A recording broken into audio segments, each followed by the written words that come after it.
Yo, what's up guys? Welcome to part 2 of how to shoot a travel video. We left off on tip number 5, which is camera settings. So let's now move on to tip number 6, which is camera movement. Now this refers to both camera movement and on-camera subject movement. Now you guys know that I personally love incorporating movement into my videos because movement creates energy, energy creates emotion, and as we'll touch on in tip number 8, creating emotion is the #1 goal of storytelling. Now as it applies to travel videos, I think movement helps the viewer feel like they're actually at the location, walking the same path you're walking. And that's why I choose to use a glide cam and a wide-angle lens for a lot of those shots, because it gives you the perspective like you're actually there. You'll notice that a lot of my movements are push-ins. I like to use the wide-angle push-in when I'm filming things like landscapes because to me, it makes the shot feel a lot more dynamic and epic than just a standard tripod shot. But if you do use a tripod, a great way to add movement to a static tripod shot is to use a time lapse. So even if your camera isn't moving, you can create movement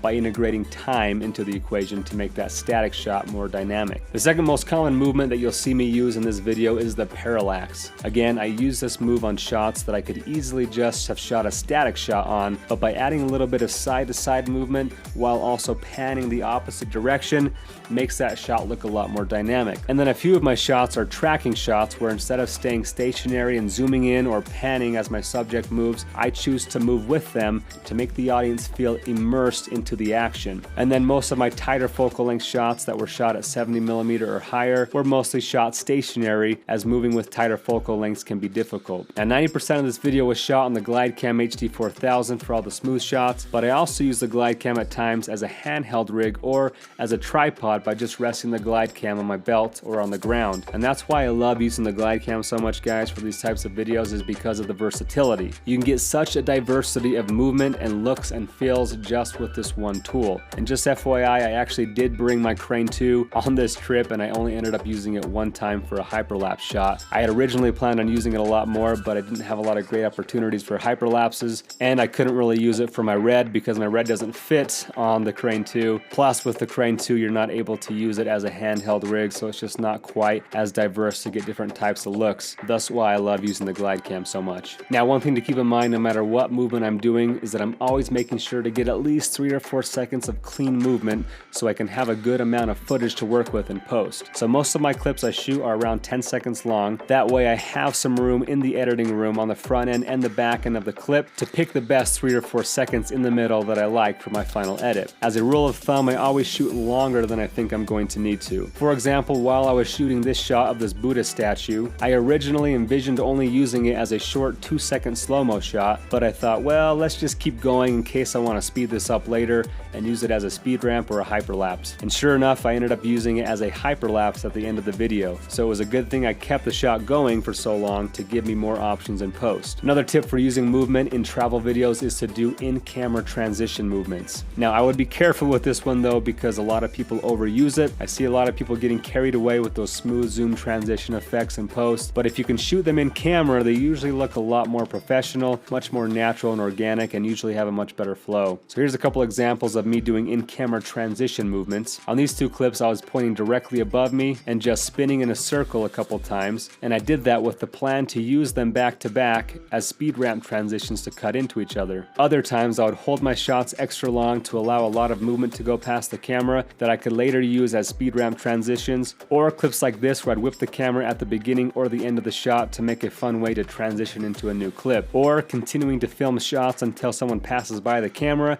and then using whatever passes by that camera to fade into the next clip. Now, I'm not a huge fan of in-camera transitions. I personally like to focus more on the composition and cinematography and nailing each shot more than I care about the space in between those beautiful shots. But it depends on what your goals are for your edit, and you may like the style better of the fast-paced fancy transitions, and that's fine. But with my travel videos, one of my goals is to get companies to see that footage and want to license that footage. But if my video isn't focused on the shots themselves, but rather just all the fancy transitions in between those shots, then it isn't going to appeal as much to those licensors, because they usually are more interested in longer takes that are well composed for a longer amount of time. And we'll talk more about different editing styles in part 3. But on top of camera transitions, to help add energy and emotion to my edits, I like to have subject movement as well. For example, I did a shot of just this landscape and then thought, you know, it'd probably add more life to have a human element in there. So I had my wife walk across the screen to add more movement. movement. This also helped add perspective, as it might be hard for the audience to tell how big that beach is unless they see a human in the shot to show the scope of the landscape. Another example of adding movement is with these kids. We'd already gotten plenty of shots of them just sitting around, but then we asked them if we could do a shot of them running through a rice field to add more energy and make it a more fun, playful shot. Another example, I also had a lot of shots of elephants just standing around, but decided to use the shot of the elephants walking towards me in the final edit because there was more movement that created more energy. And again, with the monkeys, birds, and crocodiles, I had plenty of boring shots of all of them, but ended up using the shots that had more movement. You get the idea. Try and capture your subjects in motion to add energy to your edits. And when there just isn't any good movement going on, sometimes you have to step in and make things happen to get a more dynamic shot. And this brings me to tip number 7, and that is directing on-camera subjects. Now, I've seen some debate on this topic about how much of your travel videos should be staged versus how much should just be naturally documenting reality, and I think this really just depends on the purpose of your final video and what claims you're making about that video. If you're shooting a high-budget commercial with a client showing off their product and you let your audience know that it is a paid promotion, then I think it's obviously okay for there to be a lot of staged shots because people accept that it's not reality, it's a commercial. But if you are claiming that it's just a natural travel video of you documenting actual footage and real experiences of visiting a location, then I'd say to be very careful with not staging too many shots to give a false impression of reality. I personally shot travel videos of both styles. Both my Hawaii videos were sponsored by brands, so I staged a lot of shots to show off the products, and so it was to be expected that not everything in that video was just naturally happening and that we just happened to have the camera rolling. On the other hand, I've done videos like the one I shot in Japan that was just capturing things around me that were actually happening. That whole video is just documenting real people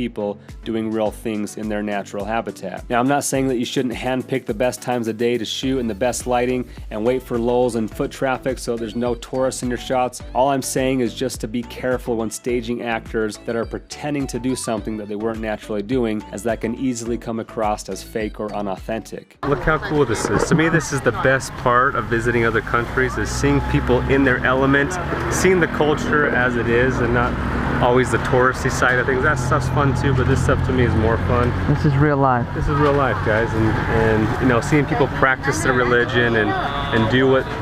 Here they come. Wait, they're doing their prayer. Ready for this? Here we go. I'm gonna film it so you can hear. I'm gonna film it so you can hear the sound. They're all gonna join in soon.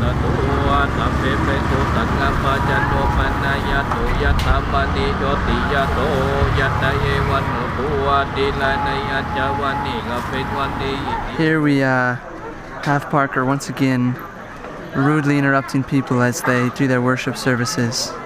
Wait. No, it's totally fine. People are okay with it. I just like to give them crap for it. Now with my Thailand video, it was kind of a mix of both. It's not a sponsored video showing off any type of product, but there are some staged shots in there. And this type of video is where there's a fine line that you have to be careful not to cross into faking reality while still getting some dynamic, well-composed shots. So let me give you a few examples of when I personally feel it's appropriate to stage shots and direct exactly what I wanted versus just letting things play out. This shot of my wife walking across the beach is staged. I interjected slightly and asked her to walk in a certain spot and in a certain direction. For this shot, we were actually kayaking, but I just made sure to sit in the back so that I could film my wife paddling for a few minutes, and then once I got a pretty shot, I ditched the camera and paddled with her. All of these shots were just documenting what was actually happening, but with this shot right here, I had my dad be my hand model and told him when to scoop so that I could time it right with my camera movement. I had already attempted filming a few takes of actual Thai people doing that same thing, but I couldn't get the timing right, so for the sake of having one clean take, I had my dad stand in and do a take for me. Now, I felt justified in faking that shot because you couldn't really tell whose hand it was, and there were indeed already people doing that exact movement. Now, these two shots were just documenting reality. I didn't say anything to anyone or tell them to look any certain way, but this next shot, I did stage those kids running through the rice fields. Again, these kids were already playing and laughing and having fun. We just asked them if we could film them all running through a certain spot, but we made it more of a fun game and they had a blast doing it. And we made sure to give them a tip at the end for letting us film them. Side note here, I can't speak Thai, so having Nate there to communicate with these kids was the only way I was going to be able to get an organized shot like that. So again, super helpful to have a local there with you. There's Parker in the rice field. Alright, ready? Okay, prom make up. 1, 2, 3, go! Yeah. There's Parker over here. There we go.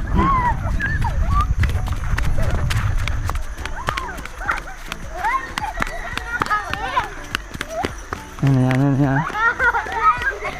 Moving on along the edit, all of these shots were just naturally captured moments. This seagull shot was slightly staged. Again, they were already feeding the birds out of their hands, but I had my wife face a certain direction so that I could capture her in better light. These shots were also slightly staged. These people were already there in their natural element. We simply asked if we could take a picture of them and then gave them a tip for letting us do so. All of these shots were naturally documented. These shots were slightly staged. Again, she was already walking on the beach. I just told her which direction to walk and told her not to start walking until I started rolling the camera. And then I got closer, zoomed in to 35mm and asked her to turn around and give me a nice smile. Now that was probably the most staged shot of the whole video, and one of those times where it's easy to cross that line of faking reality, but as a storyteller, I want to create emotion and make my audience feel the joy of that moment. So I will sometimes direct people to help sell that emotion, but taken too far can come across as fake or cheesy or unauthentic. So you just have to learn that balance and walk that fine line of getting well-composed shots but not going too far and becoming unauthentic. And then the rest of this video is pretty much just documenting things that were actually happening in the moment. So most of the footage in this video is pretty authentic, with a few moments of slight directing to make the shots a little better, but overall I feel like I did a pretty good job of walking that fine line. Now the key I've found to capturing things as they naturally happen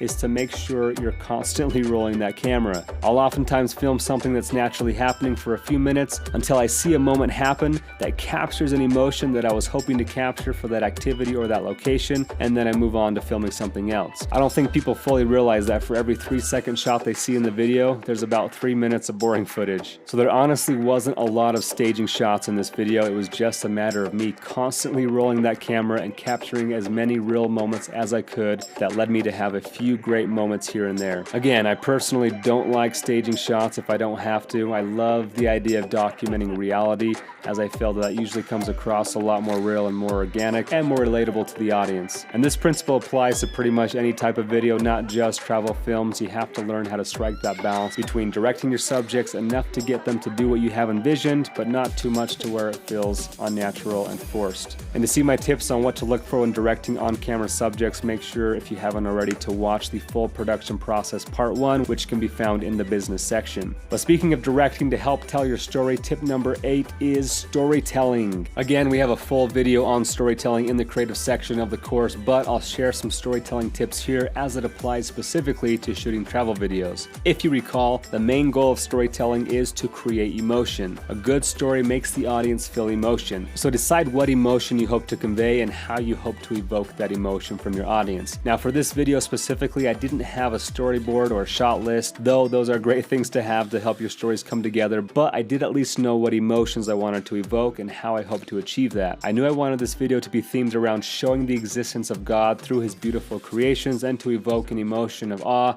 inspiration, gratitude, love, joy. So while I was shooting, I was trying to capture things that showed off the beauty of the earth, the beauty of diversity of people and of animals, and just the general feeling of happiness and joy that we experience on the earth. I also made sure to capture people worshiping and practicing religion, as I knew that would be a relevant thing to tie into this theme of the existence of a higher power.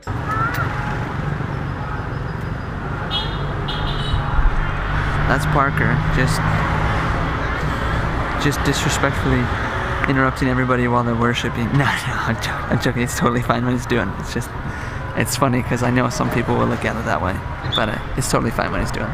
Now this trip was more of a vacation with my family, so I didn't put a ton of time into making sure I was telling a story the whole time, and more so just documenting what we were doing on our trip. But that lack of focus of storytelling came back to bite me in the editing room. I spent weeks in the editing room trying to figure out how to edit this footage together to tell my story. I kept thinking, man, I don't know if I got the right kind of footage to tell the story I want. And I ended up doing like 3 or 4 different edits to different types of music, and then finally asked my wife to write a script based off of one of my edits so that it could help give me some direction to my story. Now ideally she would have had written that script before we ever shot footage so I could make sure to capture all the shots I needed to fit that script, but this way can work too. to use the footage as inspiration to help you write a script. So she sat down for a couple hours, jotted down some ideas, then I gave some feedback, then she did a few more drafts until we finally got a script that we liked, and then I began editing the footage to that script. And having that script changed the way I constructed my edit and which shots I chose to leave in and where each of those clips should go. So having a story or direction can make all the difference in taking your edit to the next level to make sure it conveys the right emotions. So yeah, that was my process for telling this story. It wasn't super planned, didn't come together real smoothly, but at least having a theme or an idea of what story I wanted to try and tell before I started shooting footage allowed me to eventually bring it together in a way that I was proud of. Now, a couple of tips to keep in mind while you're shooting to help tell your story. Tip number one is to get a great intro and outro shot. Even if I don't really have a storyboard in mind, I'm always thinking while I'm shooting a project, okay, let's try and capture a few shots that could work as a great intro shot to introduce the audience to what they're about to watch. Then let's also make sure to capture a great outro shot that would help sum up what my audience just watched. Now, I didn't do a very good job at this either on this project. Oftentimes I like to use drone shots as intro and outro shots, as they're usually great location establishing shots, but I didn't bring my drone, so that wasn't an option. My buddy Nate did bring his drone a few days though, so he actually shot a shot with his drone that I planned on using as an outro shot, but it ended up not fitting the flow of my edit, so I had to settle for a different shot that worked well with the text that I ended up overlaying in my video. And I never really captured a great intro shot either, so I ended up using one of the more iconic locations that really defined what Thailand was like. But the point is, always be thinking about your edit while you're shooting and which clips go great where, because that's going to help craft your story so much easier. Which brings me to my next tip, and that is shoot to edit. We talk about this a lot, but as you're shooting all of your footage in between the intro and outro, think ahead to your edit and ask yourself, what shots would I need in each location to help piece together a mini story of the events that took place in that location? For example, on this pretty beach location, I got a wide shot of my wife walking. Then to give me a shot to potentially cut to, I zoomed in from 16mm to 35mm and got a medium shot of her turning around and smiling. Then I got some shots of the baby playing in the sand, then some shots of baby and mom playing together. I filmed a ton of footage on this beach, but only ended up using a few clips, but because I covered multiple angles, multiple pieces of action, it gave me a lot of good footage to use to piece together a fun scene to tell a quick story of what happened on that beach. So try and cover multiple angles, multiple focal lengths, multiple perspectives to give yourself options in the editing room. Also, if you do more of a vlog style of you talking to the camera a lot, make sure to capture B-roll shots of anything you're talking about to make sure you have footage to go on top of your voice to make your edit more visual and entertaining. Tip number 3 is the edits. A lot of the storytelling takes place in the editing room. Like I mentioned earlier, I really didn't have much of the story in place for the Thailand video. Really, most of the storytelling ended up happening in the editing room. And I often get asked if I choose music before or after I shoot the footage. And 90% of the time I choose music after I've shot the footage, because even though I have a good idea of what I want the footage to look like, it usually turns out a lot different, and so depending on what the footage looks like will depend on what type of music I end up choosing. But the point is, the music selection plays a big part in determining what the story will look and feel like, and we'll talk more about all of that in depth about the craft of storytelling in the editing room in part 3. But moving on to our last tip for this video is tip number 9, and that is get paid to travel. If you're getting paid to travel somewhere, it usually means 2 things. 1, you have a purpose or direction for the footage you're shooting, as it's usually based around a product or a concept that the people paying you have in mind. And or 2, you have a budget to work with that allows you to see more places, do more activities, take helicopter rides, get a nicer hotel with a better view, hire a tour guide or a translator, etc. Now, of course, you can still create great travel videos on a low budget, but if you have a decent budget, it can definitely add to the production value of your final product. Now, as far as how to get paid to travel, if you haven't watched my 5 steps to making money, make sure to revisit that video, but I'm now going to give you 5 tips specifically catered to getting paid to travel. Tip number 1 is build your portfolio. The way I personally have been able to land a lot of my traveling gigs is by having a wide variety of amazing portfolio content that I put out on my social media channels, and as companies see those videos, they contact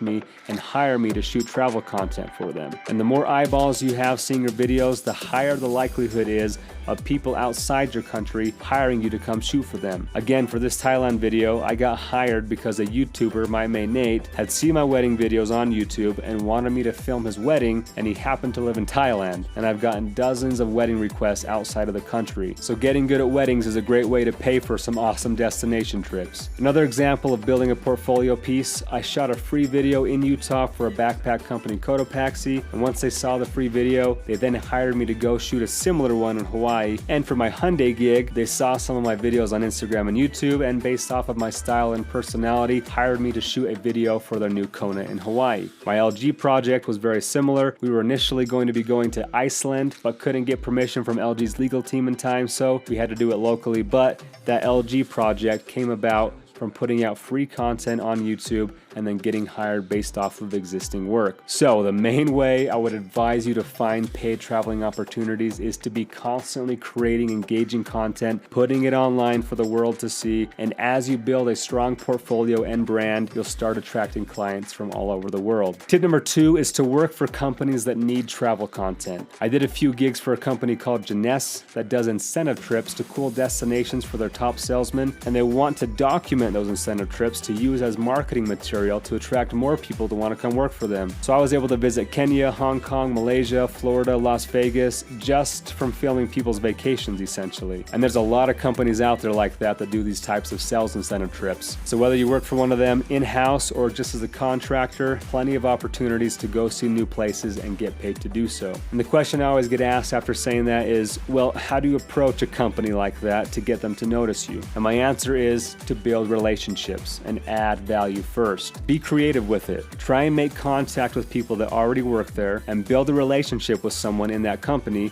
who can get you into a meeting with someone in that marketing department. The way I got these Jeunesse gigs was by building a relationship with a fellow filmmaker who I hired on one of my projects, and then he ended up hiring me on one of his projects that happened to be for Jeunesse. And then while working for Jeunesse, I built a relationship with Sebastian, who was one of the directors of content creation for Jeunesse, who ended up hiring me for other projects for Jeunesse. So it's all about building relationships. Tip number 3 is become an influencer. Now this one is hard to control and not everybody has the personality to influence, but if you can grow a following, brands will flock to you and want you to incorporate their products into your content. So you can use those budgets to travel to fun locations and just integrate the brands or products into your travels. On that same note, tip number 4 is to use sponsorships. The difference here is that you don't need a following to get sponsored. Having a following can definitely help, but I know guys that have become sponsored by big companies like Southwest or JetBlue without having large followings simply because they create amazing content and they were very persistent in reaching out to and building relationships with those companies. And as always, a great way to get sponsorships is to implement that free to fee method, shooting a free piece of content for that brand, go tag them on Instagram and YouTube and Facebook, email them the video, message it to a bunch of contacts, and assuming the content is awesome, chances are they'll most likely want you to make more content like that, thus starting a relationship of them hiring you to create content for them or send you free gear as a sponsored content creator. Our last tip number 5 is stock footage. This is a riskier way to make money because there's really no guarantee that people will license your footage, but sometimes I fund trips myself or I'm willing to work for very cheap with the goal in mind to try and get someone to license the footage. This happened with my Kenya footage. A company saw my YouTube video, asked if they could license some of the footage for a documentary they were putting together. So I sent them a hard drive of all my footage, and about 5 months later they sent me back a check for $4,000 based upon the amount of footage that they ended up using for the final doc. However, the only reason I was able to land that awesome licensing deal is because I shot that footage on the Red Weapon. A lot of big companies won't license your footage if the quality isn't up to a certain standard, and Red footage usually sells a lot better than DSLR footage because it's raw, higher resolution, higher dynamic range, and so on. So that's why I made sure to use the Red on my Thailand trip, even though it was a pain to haul around, and I would much rather have shot that whole thing on the 1DX Mark II for ease of use, but I knew that I'd have a better chance of selling stock footage over the years by shooting it on the Red. Now that doesn't mean you can't license footage shot on a DSLR, but I'm just saying you're going to limit yourself to lower budget licensing requests, as most of the higher budget licensing requests will usually require higher quality footage. But there you have my 5 tips for how to get paid to travel as my 9th tip for how to shoot travel videos. Moving on on to our 10th and final tip is post-production. And I've made this into its own video because there's a lot I want to cover about my full editing process on that Thailand video. So stay tuned to see part 3. And if you guys have any further questions about this video, please let me know.